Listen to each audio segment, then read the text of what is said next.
Welcome everyone to the Getting Started Guide for the new Precision Farming DLC in Farming Simulator 19. In today's video, we're going to talk about where to find the mod and what to do with it once you get in game. The Precision Farming DLC can be found in a couple of places. First and foremost, you can find it in-game through the mod screen. Simply type in Precision and that will take you directly to it, giving you the opportunity to install it and have it available to you in-game. If you don't happen to be in-game, you can download it from the official Farming Simulator 19 mod hub that is available online. Either way will allow you to obtain the DLC. Once you have it, let's talk about how you use it in-game. Once the game is loaded, there are several things that we're going to need to purchase, but before we get to that, there are a few screens that we need to get acclimated with before we get started. So for that, we're going to simply bring up the map screen. Now at first, nothing looks different here until we click on the land screen. Now this is normally the screen you would use when determining which areas of the map that you want to purchase. Here you can see I've already purchased field number 20, but let's look around at some of the others that are available. So we know that the Precision Farming DLC has added in different types of soil, 4 to be exact. As we click around to the different fields, take a look in the top left-hand corner as we're going to get some information about not only the soil distribution, meaning which of the types of soil are on this particular field, but also the expected yield potential. So here on field 20, very low yield potential, only 88%, and that is simply because it has got a lot of sand on it. So 51% of the field contains the loamy sand, and that is not good for our yield. However, if we move over to field 18, you can see it nearly maxes out the field potential because it has more loam and zero sand. So that's basically what you're going to be looking for. You're going to be looking for as little sand content as you can get. And as we move around, you're going to see this yield potential change up or down depending on the amount of loam versus sandy loam and so on. So again, the more sand content that you have, the lower the overall yield potential will be. Now the actual yield that you end up getting from the field is going to be determined by several factors, including the pH, the amount of nitrogen in the soil, and so on. That's what this farming DLC is all about. So once you've determined a field that you want to purchase, let's say for our sake, we're going to simply purchase field number 19 because it is right next to field number 20 that we've already purchased. Not a bad expected yield, not quite as good, obviously, as field 18, but let's go ahead and purchase field 19. So we're going to press on buy, and yes, now we have field number 19 purchased. A couple of other screens that we're going to want to look at before we get into the actual purchases of the equipment and the taking of samples. First, let's head over to the help screen, which now has a precision farming section to it. Here you're going to get some general information about precision farming, information about the different soil types, how to take samples and what they're used for, pH, nitrogen, and so on. That is going to be very helpful, particularly as you're getting started. Then we move to the second tab. A brand new precision farming tab has been added with several pieces of information that are going to be very helpful. By default, we're on the soil types. And here you can see I've already taken the samples and done the analysis on field 20. We have quite a bit of the loamy sand as well as the sandy loam types here on this field. Now, we would figure that we're probably going to get similar results from field 19 as well, but we won't know until we actually take those samples here toward the end of the video. But as you move throughout the map, you'll be able to take samples and then the entire map will start to take shape and tell you exactly what type of soil comprises the map. If we move over to the pH, this is going to let us know exactly what pH range that we have currently in our soil. And of course, each soil type is going to have a perfect pH associated with it. Then nitrogen, same thing. How much fertilizer do we need and what rate of fertilizer needs to be added to the field? So you're looking at a couple of things here. On pH, we're going to control this by using lime. But with the nitrogen, we're going to use fertilizer for that, and that can be a combination of slurry, manure, and the standard fertilizer that you purchase from the store. All three of those can and will be used to control the nitrogen content. So once we have that taken care of, we will get a clear picture of the yield of our particular field. So now that we've taken a look at some of the screens associated with precision farming, let's now move into the actual equipment that we're going to need. The first two pieces of equipment we're going to need is the John Deere XUV, and we're going to need what they're calling the Scout. This is the actual machine that's going to take the field samples. So as I mentioned, I've already taken the samples on field 20, so let's take a few samples over here on field 19. Now the Scout works very similar to other attachments in the game, but notice in the bottom left-hand corner, we have a circle, a green circle surrounding our John Deere XUV. This is the range of the soil sample. So essentially what we're going to want to do is maximize the amount of land that we can actually collect samples from. We're going to do our first one right here. That will get the bottom right-hand corner, or the southeastern corner of the field. So the first thing we need to do is press V to lower the sampling unit, and then we need to take a sample. We do that by pressing B if you're on PC. Now, once again, pay attention to that bottom right-hand corner. We have taken that sample. Now we can move on.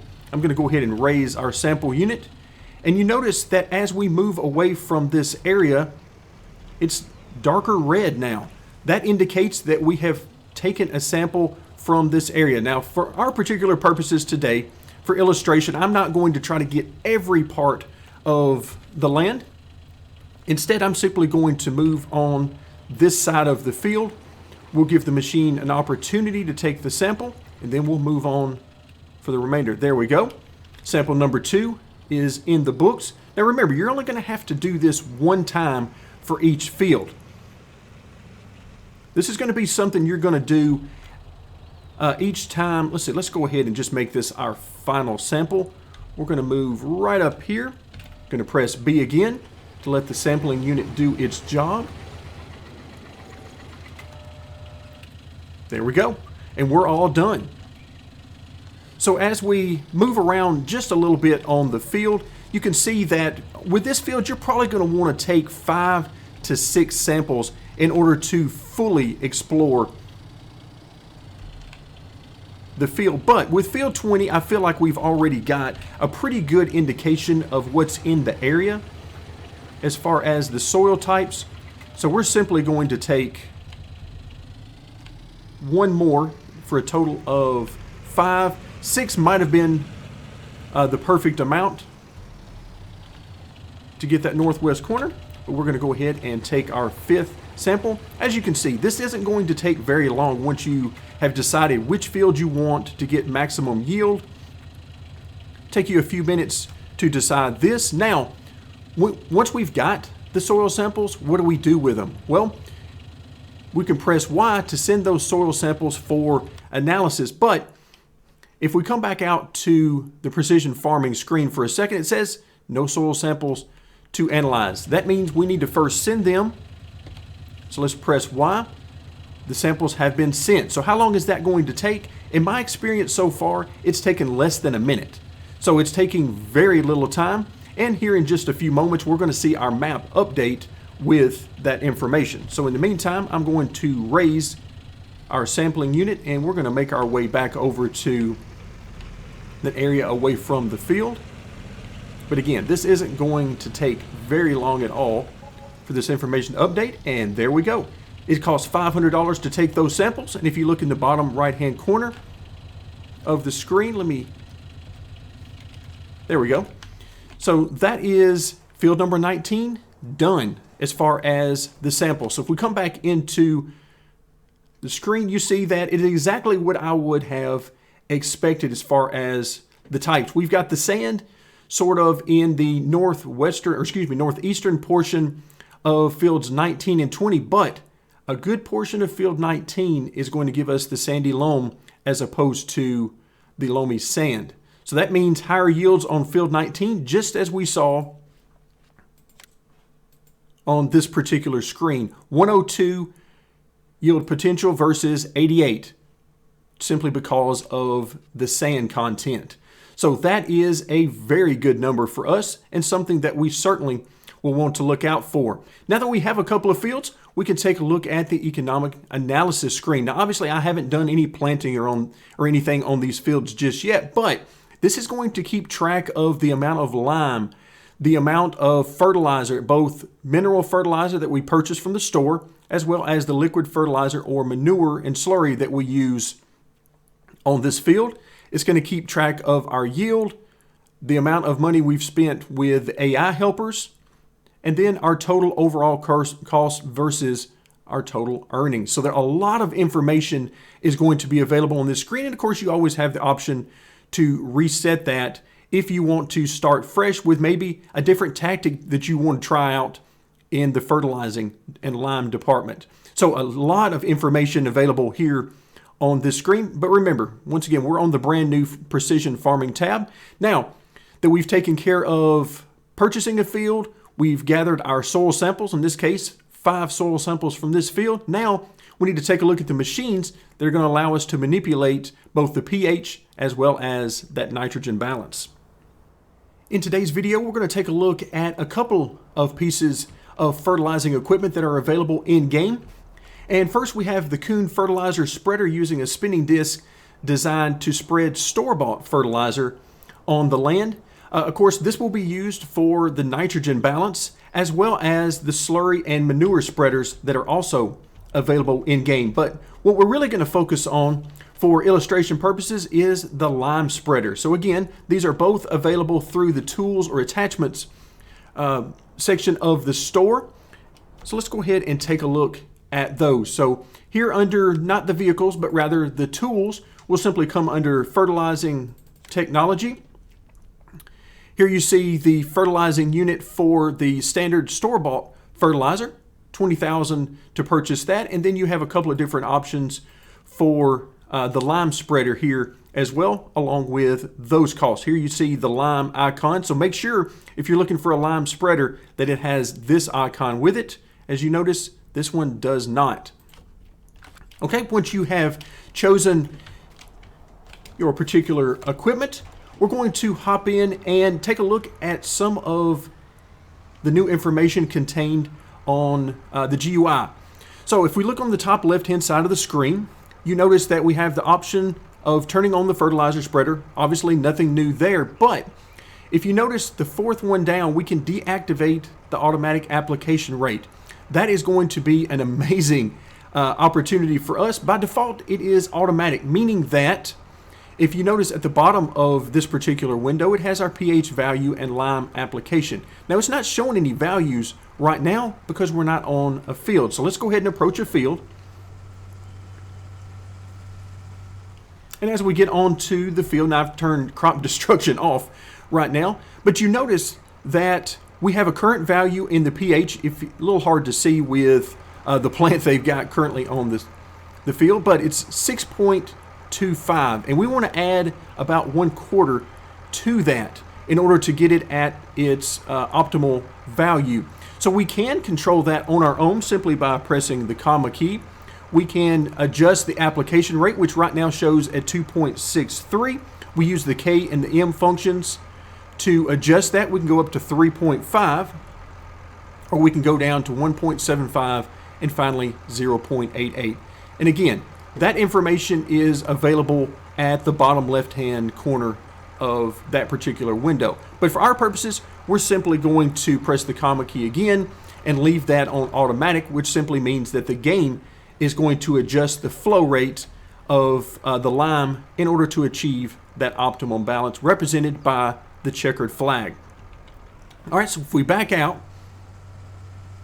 that is taking care of the lime. But if we hop over and grab the fertilizer, okay, once again, you notice the comma key will deactivate the automatic application rate. But as we approach the field, we're going to have the option here to go ahead and hire a worker who's going to do this automatically. But that comes with a bit of a catch. So the worker will take care of this for us, but he's going to need a little bit of help.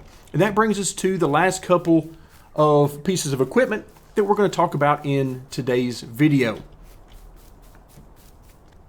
Okay, so in order for our hired worker to operate optimally, we're going to need one of these two buildings. Okay, these are the Rtk stations. So we've got one on the left, which is a cheaper option, very much a smaller option that you will need to place somewhere on your farm. You only need one of these per map, so you certainly don't need both of them as you see here. Your other option is to simply place down the Rtk station with the optional shed. So this is obviously going to cost you more, but how much more? Let's take a quick look. If we come back under the storefront, we're going to click on miscellaneous, scroll over a little bit, and here we see our two options for the John Deere Rtk base station. So we've got the base station at $17,500, or the option that includes a shed for $39,500.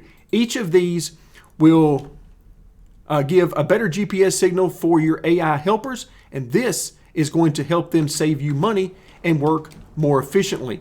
They will work up to, I believe it's 11% faster with one of these buildings attached, and also it will help them better and more efficiently plant the seeds, use the fertilizer, as well as the lime. So you're definitely going to want to have one of these on your map at all times. Again, you only need one.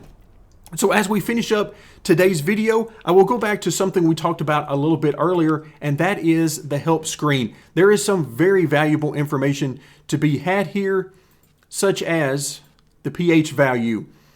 You're probably wondering, well, how often am I going to have to spread lime? How will I know when it's time to do so? Well, in the help section, it's going to tell you this is recommended every third harvest. Now, you may not have to do it every third harvest, but that is the recommended amount, and you're always going to have your precision farming tabs to give you information about exactly where you are and where you need to be on each and every field. And then also the nitrogen value. This is something that you're going to want to deal with after each and every harvest.